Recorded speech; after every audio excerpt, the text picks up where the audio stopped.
In Arizona, the mining town of Prosperity is known for its great production of gold, but the mines have been closed for a while. One night, a man is driving a truck full of chemicals and doesn't see the rabbit in the middle of the road.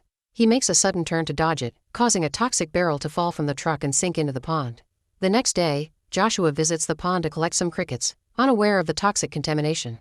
He has a bunch of spiders as pets, so he comes here every day to catch bugs that he uses to feed them.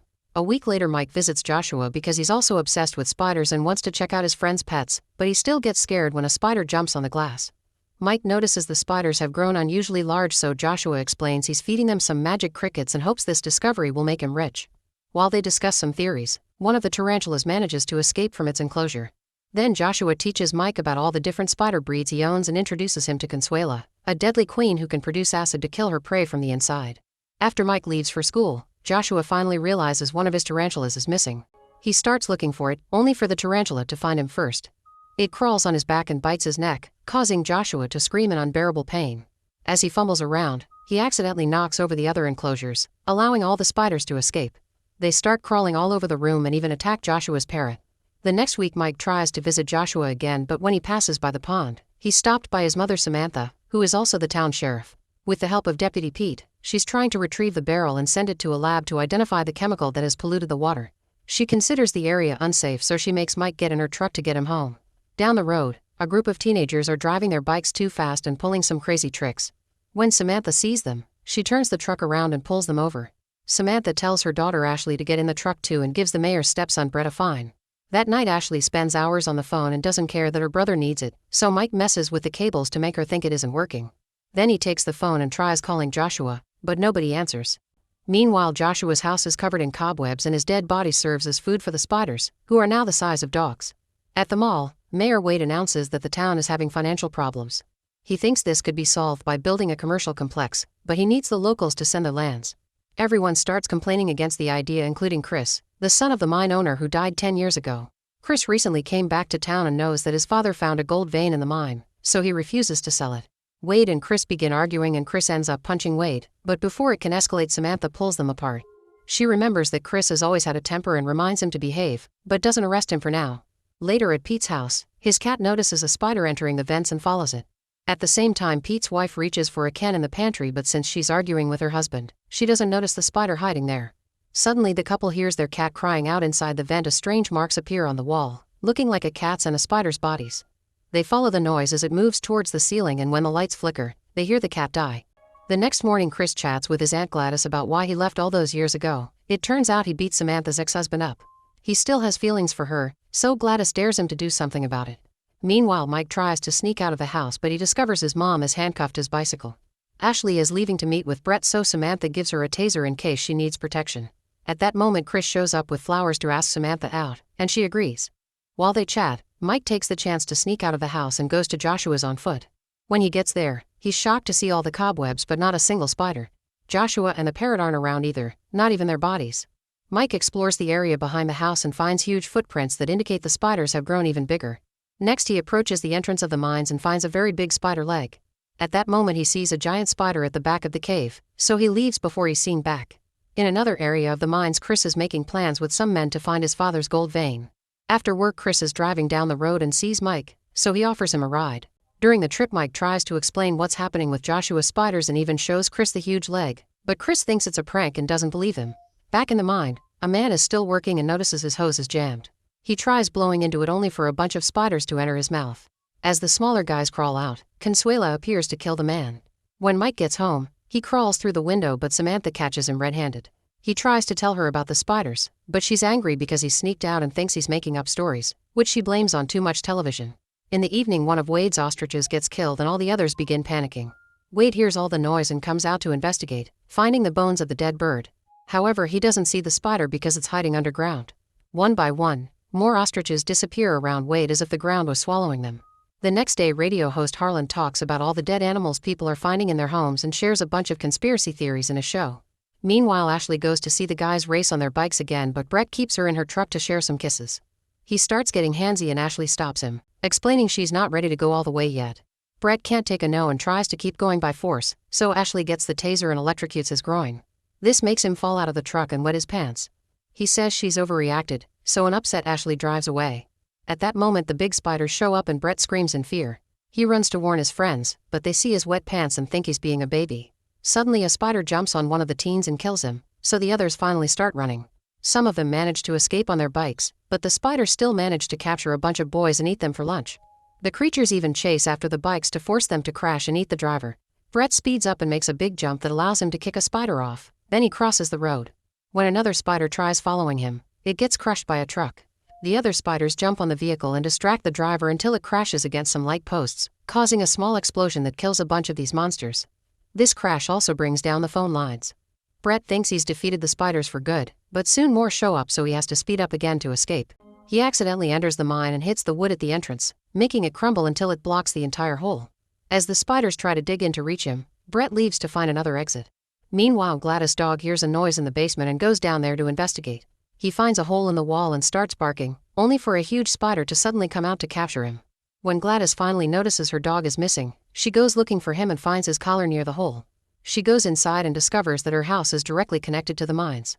At that moment the spiders appear and capture her too by trapping her in cobweb.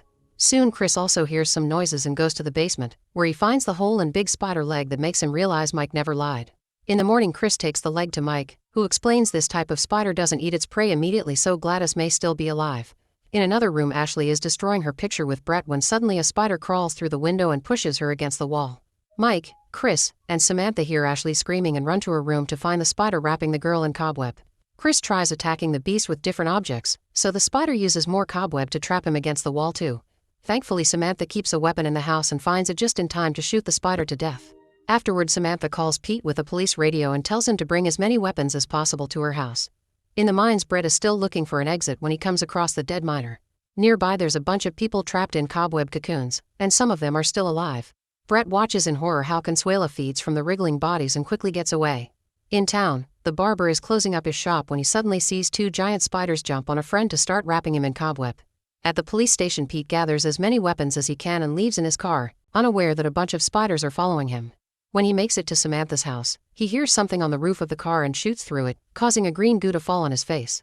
At that moment the group comes out and Samantha shoots at the spider, opening the way for everyone to get in the car.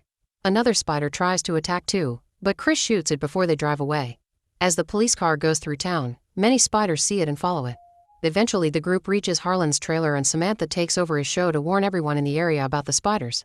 However, nobody takes her seriously because Harlan's show is always full of very fake alien stories. Soon a giant tarantula shows up and starts shaking the trailer while Samantha sends one last message: everyone should gather at the mall, which should be safe because of the concrete walls. The tarantula pushes the trailer while Pete keeps on shooting at it until it falls dead on the ground. The trailer also falls and the people's screams are heard on the radio. A second tarantula appears with smaller spiders, so the group rushes to leave in the car. Meanwhile in town another vehicle is having trouble driving because there's a spider on the roof and it ends up crashing.